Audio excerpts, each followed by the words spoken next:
Thank you, Linda, and thank you, choir, for that beautiful anthem. So have you ever taken the Myers-Briggs personality test? Raise your hand if you've, okay. So most of you know what it is. It tells you if you're an introvert or an extrovert, if you didn't know already yourself. Are you more of a thinker or a feeler or a combination of both? The test is used a lot in corporate settings because, employees and bosses need to understand each other. But it's also part of the psychological test that you take to become an ordained minister. And it turned out that when I took this test, I scored very high on the P side of the PJ scale. That's one of the ones we don't think about as much. It's called perceiving versus judging. So let me explain it a little bit. J types like to know what's going on. They want to get decisions made, get it done. They like a structure. They want to understand what's going on. Okay, yeah, you don't have to raise your hand if you're a J, but some of you may identify with this personality type. And of course, it's a scale, so you can be a balance. But those of you who lean more towards P tend to be open to options, uncomfortable with final decisions, tight schedules, or anything that closes down spontaneity.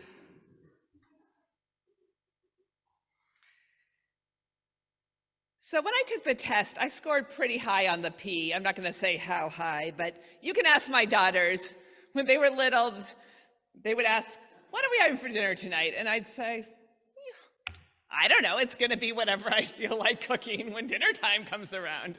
Certainly not something I'm planning on early in the morning. So P's and J's are pretty different. Will you pray with me, please? May the words of my mouth and the meditations of all our hearts be acceptable in your sight, O Lord, our rock and our Redeemer. So this morning's text, it's one of those end time stories that can sound a little frightening, a little bit apocalyptic, a time when two women are working together, grinding meal, and one is taken and one remains.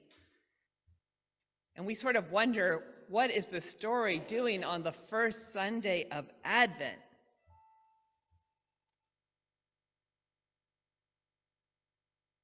So on this first Sunday of Advent, it's right to recognize that Advent is a time of waiting, a time of wondering, and also, maybe most importantly, a time of not knowing. Jay's in the room, in Advent, you need to sort of suspend your Jayness. Because Advent is a time to expect the unexpected. In the context of our gospel lesson this morning, which is from one of the later chapters of Matthew, Jesus has already arrived. He's speaking about a second coming scenario, somewhere in the future, the coming of the Son of Man. While our minds are on the baby Jesus and the coming of Christmas in a few weeks. The disciples were thinking about the sign of Jesus' coming again and the end of the age. And Jesus tells them several things in this section of the Gospel of Matthew. Earlier in the chapter, he says, "Many will come in my name, saying, 'I am the Messiah.' You will hear of wars and rumors of wars, famines and earthquakes, yet these are not the end, but only the beginning of the end." Karl Barth once said, "There's a certain kind of Christian who starts the day with the newspaper in one hand and the Bible in the other, looking for signs of the end of time." Today, we might say that some folks start the day scrolling through Twitter. I don't think TikTok applies here, but their newspaper subscriptions, looking for those messages of doom. And I have to say that ever since 9/11, at least for me, I do feel like I need to check in with the news each morning to make sure the world is still okay. I think most of us can be sympathetic with this sort of feeling that we're watching, we're on the edge. We're aware that sudden catastrophe can take place in our personal lives or in the life of the world. Yet for all Jesus' predictions about the end times, our gospel lesson starts with a key phrase. But about the day and hour, no one knows. Not the angels, nor Christ himself, but only God. We live in the between times. Jesus lived and died and rose again in the past and will come again sometime in the future. We anticipate this return, but we don't know when it will happen. And for most of us, even for those of us who score very high on the P scale, there's a kind of desire for control. I need to know exactly when is this going to be happening? And a question, is there a way for us to find out? We don't want to be like Noah or the householder going about our business, not knowing the flood is coming, not knowing the thief is coming in the middle of the night. Most of us really don't want to get caught unprepared. We don't. We want to plan. We want to shape our futures. We want to check boxes. We want to buy insurance plans, and thank goodness we have insurance plans. We want to do everything we can to avoid catastrophe. I once read a book by the Buddhist monk Pema Chodron, and the title of it was Comfortable with Uncertainty. And I really don't like that title because I know, despite testing P on Myers-Briggs, I am deeply uncomfortable with uncertainty most of the time. Another book of hers is called The Wisdom of No Escape, which sounds like it might apply to those of us waiting for the end of times. Another of her books is called When Things Fall Apart. So you see where I'm going with this. Her approach is not doomsday. Her approach is about accepting life as it is in each moment, including accepting not knowing. There's a concept in Buddhism that's called beginner's mind. And it's about starting from a premise of not knowing, of openness, of spaciousness, of accepting what is actually happening, whatever it is, without judging it. How hard that is for most of us. There's a famous story, you may have heard this before, in Taoism, of an old farmer who had worked his crops for many years. One day, his horse ran away. Upon hearing the news, his neighbors came to visit, and they said, "Oh, such bad luck. Oh, too bad." "Maybe," said the farmer. The next morning, the horse returned, bringing with it 3 other wild horses. "How wonderful!" the neighbors exclaimed. "Maybe," replied the old man. The following day, his son tried to ride on one of the untamed horses, was thrown, and broke his leg. The neighbors again came to offer their sympathy for what they called his misfortune. "Maybe," answered the farmer. The day after, military officials came to the village to draft young men into the army. Seeing that his son's leg was broken, they passed him by. The neighbors congratulated the farmer on how well things had turned out for him. "Maybe," said the farmer. When we don't judge what is happening, we open our minds to a much more spacious approach to life.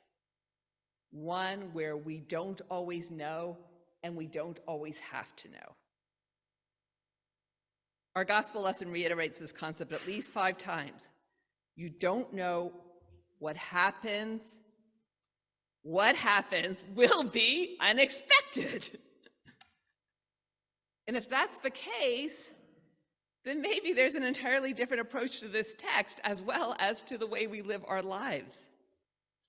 Of course, we humans are caught up in this timeline. We have very little access to any other approach to history.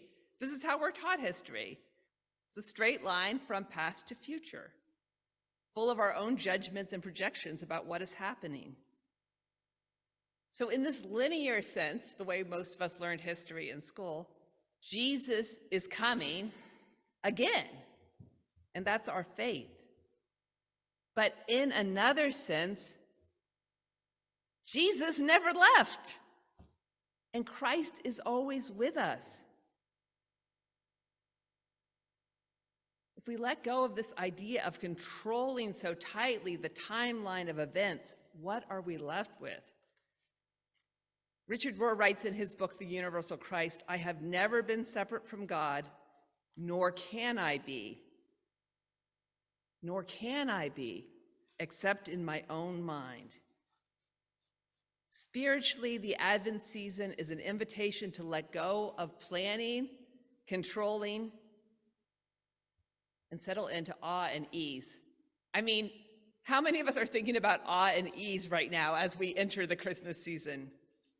But Advent is truly about an invitation to breathe and be, to truly see what is happening right in this moment, to pause from the busyness of our life, our timelines about holidays and planning, and those of you who are J have probably got some lists going already.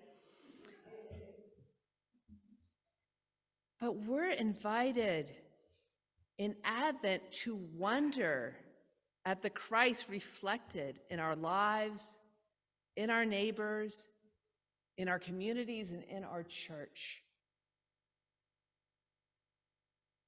What if the season were less about watchful vigilance and planning and more about non-anxious observation of Christ's activity in and around the world and through us? Wouldn't that be awesome? We're never actually separated from the presence of God. We're never separated from the sacred, except by our mind's incessant activity.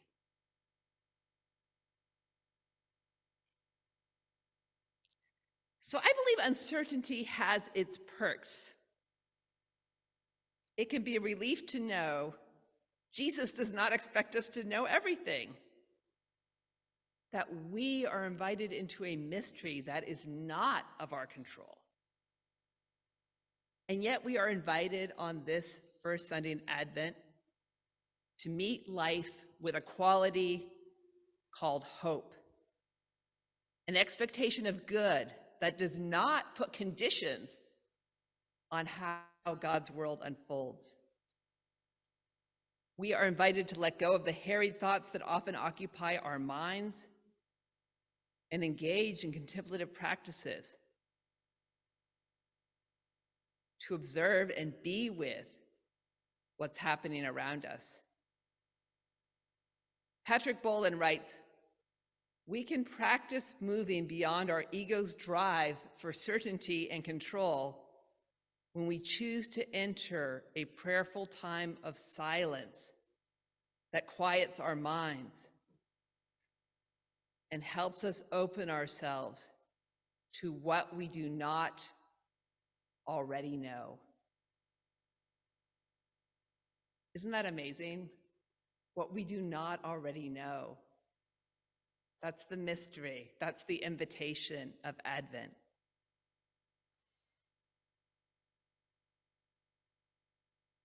It's very hard to sit in silence. It's hard to sit with mystery. But our minds cannot understand something which is beyond words. And Bryce and I will be offering an opportunity to slow down and receive in a holy kind of space each Wednesday during Advent, and I invite you to join us either on Zoom or in the parlor. And perhaps you'll think of some other practice that you would like to take on this Advent season, some way of pausing, stepping out of time, and stepping into the sacred. Maybe each time you're at a stop sign during the month of December, you'll take a moment to recenter yourself in Christ's presence with you. Maybe when you're stuck in line at a store or waiting on the phone to get some customer service person's attention, or waiting for your Wi-Fi to kick in so you can finish your Amazon order, maybe you can take a step out of time and step into the sacred by putting a hand on your heart and just taking a breath. God is with you. Emmanuel, God with us. This Advent, may we enter into a time that is sacred rather than linear. A time that joins our expectations, excitement, and hopefulness about the holidays with a sense of an already present Christ within. Let us enter the mystery that is always unfolding within and around us. May this Advent be a sacred journey for each of you. Amen.